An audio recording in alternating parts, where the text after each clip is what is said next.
నమస్తే. ATV news తెలుగుకు స్వాగతం.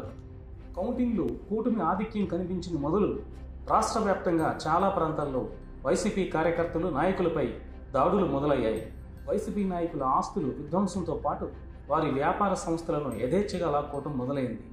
కొన్ని చోట్ల వైసీపీ కార్యకర్తలు నాయకుల ప్రాణాలను కూడా తీశారు. రానున్న రోజుల్లో మరిన్ని ప్రాణాలు కూడా పోవచ్చు. అయితే వైసీపీ కార్యకర్తలు నాయకుల ప్రాణాలు తీస్తూ టీడీపీ ఆనందాన్ని పొందుతూ ఉండవచ్చు. ఇక్కడ అధికార పార్టీ నేతలు ప్రధానంగా గ్రహించాల్సింది వైసీపీకి రాజకీయంగా ప్రాణం పోస్తున్నామని. వైసీపీ 11 అసెంబ్లీ సీట్లకే పరిమితమై ఉండొచ్చు. రాజకీయాల్లో ఏదీ శాశ్వతం కాదని మరీ ముఖ్యంగా టీడీపీ నేతలు గ్రహించకపోవడం ఆశ్చర్యంగా ఉంది. ఎందుకంటే 2019లో ఇదే టీడీపీ కేవలం 23 ఎమ్మెల్యే 3 ఎంపీ సీట్లకు పరిమితమైన సంగతి తెలిసిందే. నాడు వైసీపీ 151 అసెంబ్లీ 22 ఎంపీ సీట్లను గెలుచుకుని ఇక తమకు తిరుగులేదని విర్రవేగింది. 5 ఏళ్లు తిరిగేసరికి రాజకీయంగా తలకిందులైంది. వైసీపీ దారుణ పరాజయాన్ని మూటకట్టుకుంది. ముఖ్యమంత్రిగా బాధ్యతలు చేపట్టిన చంద్రబాబు రాష్ట్రం కోసం పనిచేయటం మానేసి ప్రతీకారానికే ఎక్కువ ప్రాధాన్యం ఇస్తున్నారన్న అభిప్రాయం కలిగించడంలో విజయం సాధించారు. తాజాగా ఏపీలో పరిణామాలు కూటమికి తప్పకుండా చెడ్డ పేరు తీసుకొచ్చేవి. వైసీపీని ఎంతగా వేధిస్తే టీడీపీకి అంతగా నష్టమని గ్రహించే వరకు రాష్ట్రంలో అవాంఛనీయ పరిణామాలు కొనసాగేలా ఉన్నాయి.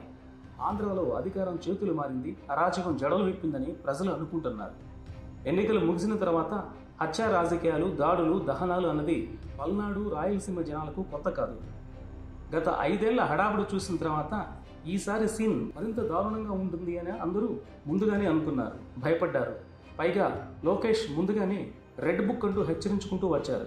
ఇక పల్నాడులో నిన్నటి దారుణమైన మటలు చూసిన తర్వాత ఇక గ్రామాలు వదిలిన వారు పులిమేరులు కూడా వదిలేశారు, హైదరాబాదుకు చేరిపోయారు.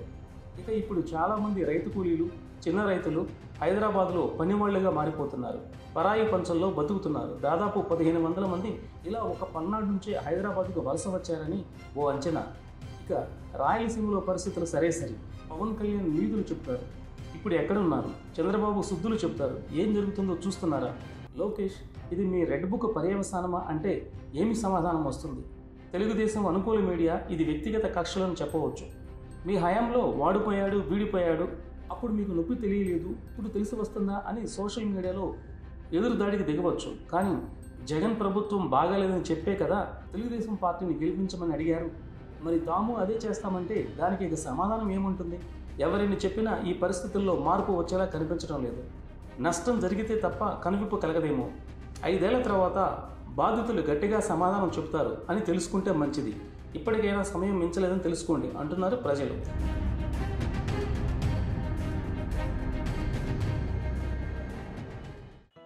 Hi, this is Shiva Reddy, Tollywood movie and mimicry artist.